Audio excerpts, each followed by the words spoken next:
Democracy Now!, democracynow.org, The War and Peace Report, as we turn now to a controversy in the banking community around the Occupy Wall Street movement. Recently, the financial giant Goldman Sachs pulled out of a fundraiser for a small Lower East Side bank that caters to poor people after it learned the event was honoring the protesters at Occupy Wall Street. The investment bank withdrew its name from the fundraiser and also canceled a $5,000 pledge. But did Goldman Sachs actually use U.S. taxpayer bailout money to attack Occupy Wall Street's not-for-profit community bank? Investigative reporter Greg Palast filed this report from Wall Street. Downtown New York, near Wall Street, these are the towers of Goldman Sachs, the mega bank, with over $933 billion in assets, nearly $1 trillion. Goldman has declared war on one of the smallest banks in New York City.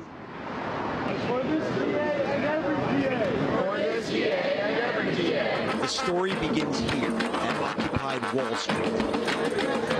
It all started here with these buckets. Unexpectedly, the donation buckets were filling up with thousands of dollars in cash, and the anti-bank protesters suddenly needed a bank.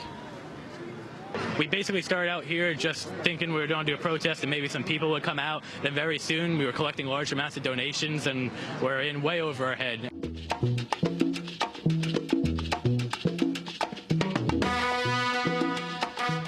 Occupy Wall Street chose to bring their bucket of bills to the nearby Latino neighborhood. This is New York's Lower East Side, and this is the not-for-profit community bank, Lower East Side People's Federal Credit Union. Inside, the bank was serving lines of residents from housing projects, bodega owners, other locals, most of whom had been refused service by the big commercial banks. In their cramped back office, the only space to speak with the bank's leader was inside their vault. So this is our old-fashioned safety deposit boxes that many of our members still use. People's Credit Union chairwoman, Dayanara Del Rio. So our membership is 80% low income approximately, and we also have about, I would say 65% or so of our members are Latino. What makes you different from Capital One or Goldman Sachs or any of the other big giant banks? We started off when the last bank branch in a 100-block radius of the neighborhood was closing its doors. And community residents came together to initially protest the closure of that bank and ultimately did something very different, which was start their own institution, an alternative to the mainstream bank. They're holding a dinner next week, and they've announced they're honoring their new big member owner, Occupy Wall Street, to celebrate Occupy's call for its supporters to move their money out of big banks to People's and other community banks. I'm a customer. Yes, but you were inside the whole No. What are you doing? What are you doing? What are you doing? 23 protesters were arrested at a branch of Citibank following the call to move their money.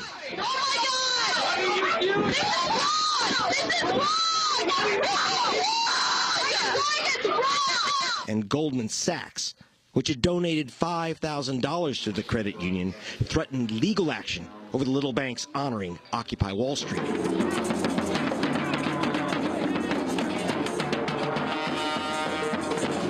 When the credit union refused to back down, Goldman took back its $5,000.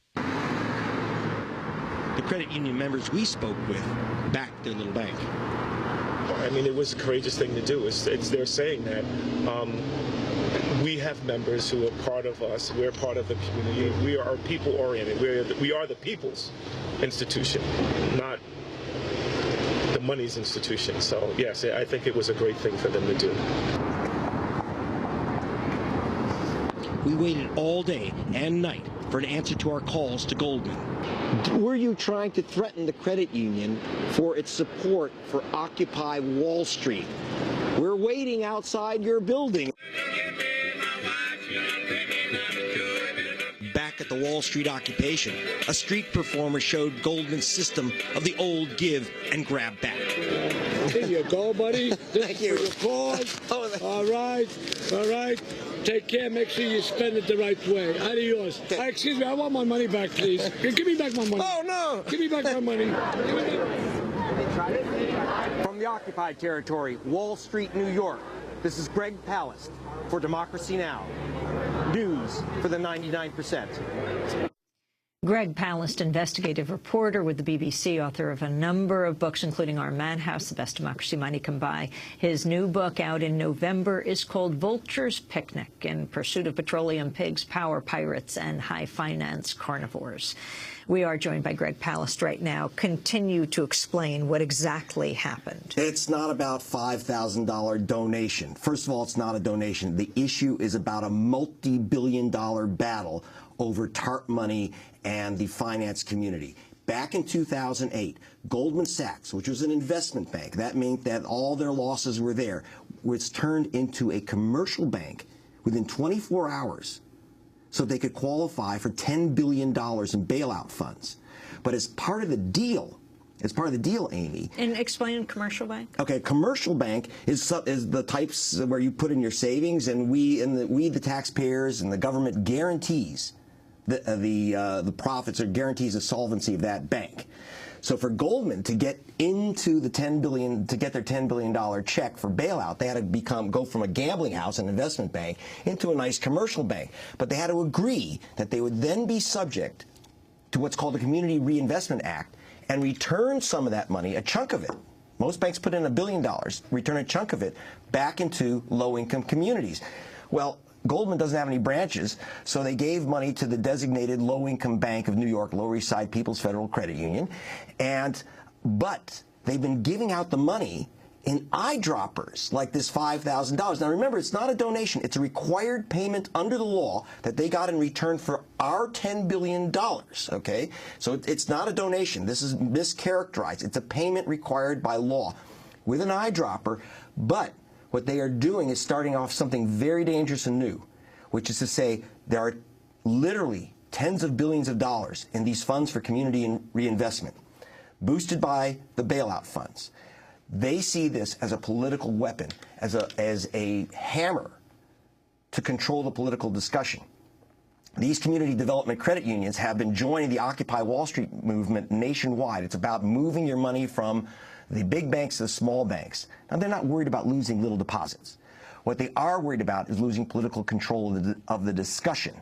Right now, people like Paul Volcker are calling for removing the rights of banks like Goldman, now a commercial bank, to stay in the gambling trading business. Well, Goldman's very much afraid of that. So the Occupy Wall Street movement has put back on the table these issues of bank deregulation, these issues of community reinvestment. And Goldman, I think they're actually quite smart. They figured out, well, there's like $100 billion on the table here. Why don't we start saying you're not going to get any of it unless you dance to our tune? And I have to tell you from inside, it wasn't minor. It wasn't just, give us back our donation money. It was legal threats saying, if you cannot, if you're going to get our money, you may not back Occupy Wall Street and the Move Your Money movement without getting approval from us at Goldman Sachs. That's a whole new business. So it's very dangerous because it involves billions of dollars in public money. It's not Goldman's money, it's our money. And that's what they're doing with it. And explain the significance of this credit union. Well, the Lower East Side People's Federal Credit Union, and listen, my ex is the CEO, and so I hope she's not mad at me doing this report. But I got to tell you, Lower East Side People's Federal Credit Union has been designated by federal charter to be the bank for all New Yorkers of low income. If you earn less than $38,000 or work or live on the Lower East Side. What's happened is that the big banks give Lower East Side a few dollars and then send all the poor people to that bank. You walk in poor, you say, I'm in a housing project, I'm public assistance. Oh, go down to Lower East Side. So they dump the poor there. They can't even open bank accounts, let alone get loans at these big banks. So it's a dumping ground so that it's a brilliant bank. It does very well, and it serves all the entire poor community of New York. It's got branches in Harlem. But what the banks now want to do is say, as this bank is growing not only as an economic force, but a political force in the low-income communities of New York, and they are being used as a model nationwide, they are taking a political stance, saying we honor Occupy Wall Street because we are against people putting their money in these commercial banks. It's time that banking become for the people, not for the money. And that message is a no-go with the banking community. So it's not, by the way, just Goldman Sachs. Capital One said, take our name off. you've had basically Goldman has started a kind of run on low-income banks that will associate with Occupy Wall Street. This is a dangerous use of public money. I got to emphasize this. It's TARP money, that is bailout money that we gave these banks in 2008. They were required as part of the deal, in Goldman Sachs' case, explicit, that they give back some of the money to low-income communities and reinvest there. It's our money, it's not a donation, and this is just little bits, and they're withholding these payments. I haven't seen Goldman put out, they put out less than a half a cent on the dollar we gave them, the lowest of any bank. But they are setting they're basically setting a course that all the other banks are now following, saying, hey, you want our money?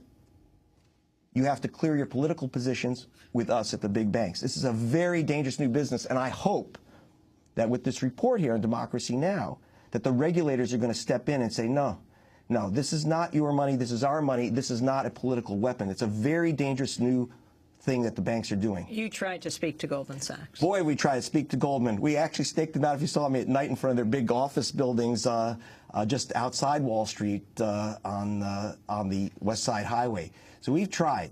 They won't speak to us at all. They certainly won't speak to Democracy Now! They gave a good spin of a little story that went on the front page of the Wall Street Journal about, oh, this little credit union, they were slapping us around by taking our money and then backing Occupy Wall Street. It's not about that. It's about the billions of dollars at stake with community reinvestment funds out of the bailout money, and who has political control.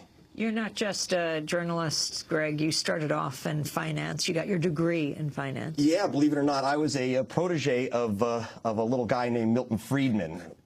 Pretty strange stuff. Yeah, and before as a journalist, as an investigative journalist, I was actually an investigator. And then I said, no one is putting out the news of the real story, so maybe I'll do something for U.S. News, and ended up having to leave the country, work for BBC. So what do you think has to happen right now? What has to happen right now is that the regulators, the Obama administration, the Federal Reserve Board has to step in and tell Goldman, no, it's not your money. You may not use the community reinvestment funds as a political hammer to beat up the small community groups, credit unions, community banks to which you're giving this money. It's a very dangerous thing to be saying we're going to be giving out money based on your political positions and based on whether you are telling people that the banking system has to change, because community banks like Lower East Side People's Federal Credit Union are taking the position that the commercial banking system is rotten and should be replaced by a people's banking system. So it's not just they don't want to be the little safety valve, just send us your poor people. They want to replace the banking system, and believe me, Goldman and the other banks following them don't want to hear that message. Greg Palast, I want to thank you for being with us. We will continue to talk to you. His new book coming out just in a few weeks is called Vulture's Picnic: In Pursuit of Petroleum Pigs, Power Pirates, and High Finance Carnivores. Thank you very much. This is Democracy Now!, democracynow.org, The War and Peace Report. Back in a minute.